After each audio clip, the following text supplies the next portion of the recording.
The VA. Yeah. Right. Always in the news. But honestly, how much do we really get about how it all works? Yeah. It's easy to have opinions, but today we're going deep on the actual facts. Mm-hmm. And we're doing it by digging into a chapter all about the VA. Okay. From this document, it's called Mandate for Leadership, the Conservative Promise. Okay, so right away, important to remember that colors things, right? Looking at this through a conservative lens is going to kind of frame how they see the VA's strengths and weaknesses. Totally, yeah. It's like we've got a map of the territory, but knowing who drew it helps you understand what they chose to emphasize, what they maybe left out, Sure. So before we even get into their arguments, just remind folks listening, just how big are we talking? What all does the VA do? Oh, huge. I mean, healthcare, obviously. Everyone thinks of that first, Right. but also benefits, like all the disability payments, pensions, education assistance. They even handle memorial affairs. It's massive. Over 400,000 employees. Whoa, seriously, that's what, bigger than some branches of the military? Could be, yeah. I can already see where this gets tricky. Taking care of individual veterans with their own needs, Right. but then also running this giant machine, that's got to be a tough balance. Totally. And that's exactly what this source jumps into, how the VA's reputation has gone up and down, even over just the last few presidents. Oh, interesting. They start by saying, end of the Obama years, the VA was not looked on too fondly by veterans or a lot of their own employees. Yeah, they actually used the phrase low esteem. What was going on back then? Well, big one was 2014, that whole healthcare access crisis. Right. Remember all those stories, veterans waiting forever for appointments, even rumors of secret lists? Yeah, it was a whole thing. Shook people's trust, for sure. Understandably.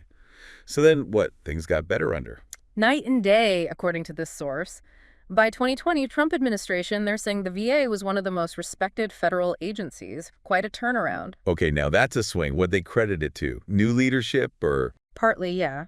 They also point out the VA got huge funding increases, even compared to after other wars, like tripling their budget since Bush. Wow, okay. But their big argument is it was about making the VA more veteran-centric. There's that word. Sounds good, but I bet everyone's got their own definition of what that means in practice. You got it. And this source would argue the current administration, under Biden, they've strayed from that veteran-centric path, especially when you look at healthcare. Which makes sense. That's got to be the bulk of what the VA does, budget-wise anyway, right? For sure. And this is where this whole community care idea comes in. I've heard that tossed around, but what's it actually mean in this context? Basically, it's about veterans getting care outside the VA system, like going to private doctors, that kind of thing. So if the VA is for veterans, shouldn't their own healthcare be so good you wouldn't need to go outside? See, this is getting at the heart of it already. Yeah, for sure, for sure. If the VA is for veterans, shouldn't their own healthcare be so good you wouldn't need to go outside? That seems like a key part of the debate. Exactly, and that's what this source would say, right? Like, by resisting that community care idea, the VA is kind of holding veterans back in a way.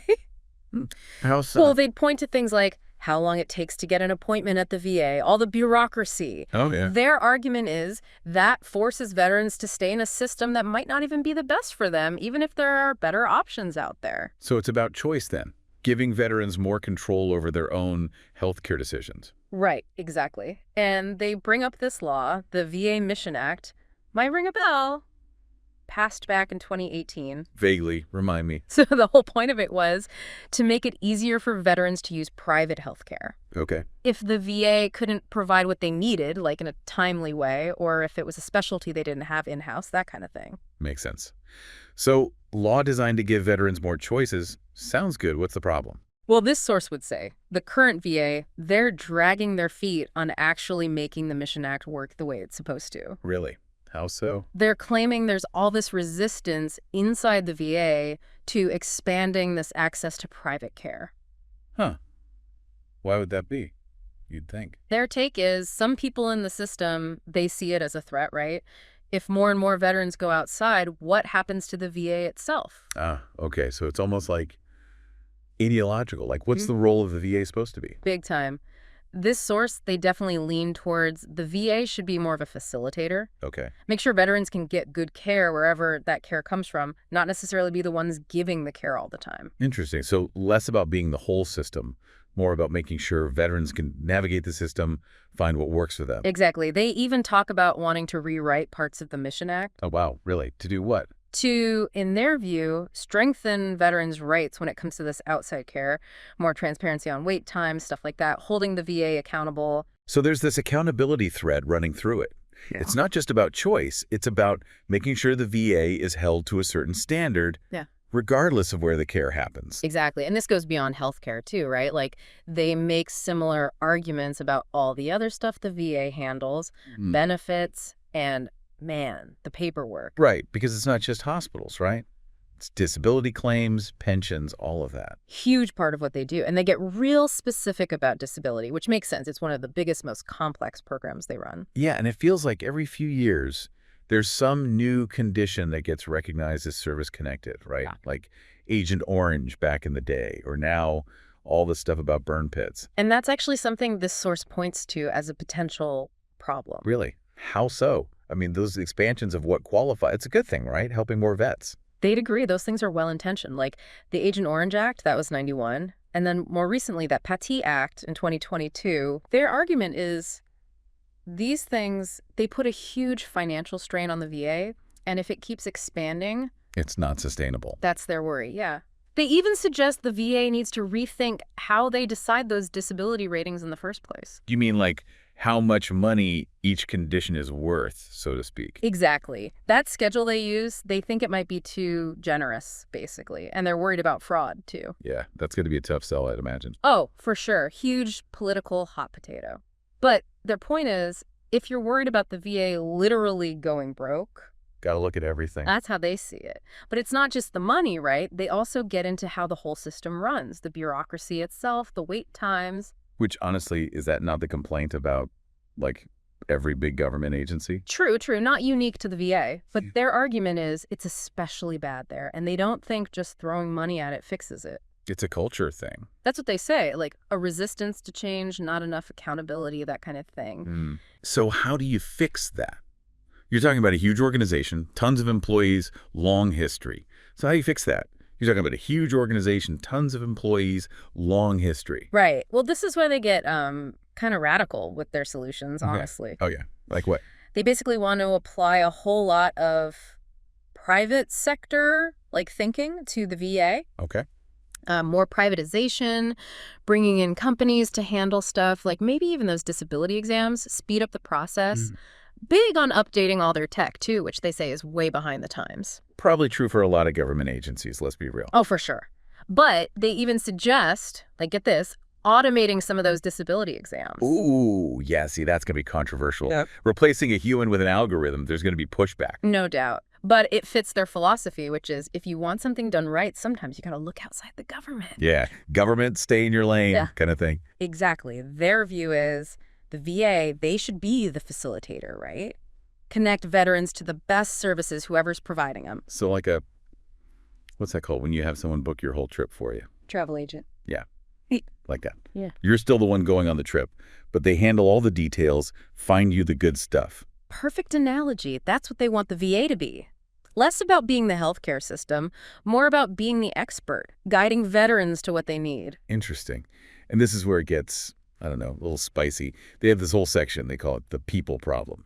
Yeah, this is where you really see their conservative perspective coming through. Lay it on me, people problem. Sounds ominous. Well, they're basically saying the VA's whole culture, it's too focused on employees, not enough on the veterans themselves. Interesting. Because I think, like, happy employees, usually that means better service, right? You'd think, right. But they'd argue the balance is off, that it's swung too far towards making employees' lives good, even at the expense of veterans getting what they need. Okay, so what, like unions are too powerful, that kind of thing? That's a big one, yeah. They're also not fans of all the telework stuff that happened, during the pandemic, like a lot of places did. Oh, right. They're very much everyone back in the office. That's how you get stuff done, how you make sure people are showing up. Interesting. Which, I mean, that's a whole other debate, right? Work-life balance versus, like, the old school way of thinking about productivity. For sure. And it gets even more specific, like hiring, they want the VA to specifically try to get people with private sector experience. Oh, really? Like from the business world? Why? They'd say because those folks, they've had to deal with the competition, efficiency, stuff the VA is bad at in their view, especially for things like the IT stuff or even just buying equipment, all that. Huh. So almost like they want to make the VA less government-y, more like a business itself. That's a great way to put it. Whether you agree with it or not, that's definitely the direction they're pushing. So big picture, it sounds like this source, they see a VA that's gotten too big, too stuck in its ways, too focused on itself, and not enough on the veterans it's supposed to help. Nailed it. And their solution is, like we've been saying, pretty drastic changes. Less direct service, more of this guiding hand, more private sector involved, big shakeup. Really makes you think, like, what does it mean to serve veterans well? Is it about the government doing everything, or is it about giving veterans the power to choose what works best for them, even if it means going outside the system sometimes? And that's the question we should all be asking, because no matter what your political leanings are, at the end of the day, it's about making sure those who served our country get the support they deserve. Absolutely. And as always, we appreciate you diving into these complex issues with us. It's about understanding the different perspectives out there so we can all be more informed citizens and advocate for what we believe in. Until next time, keep asking those tough questions.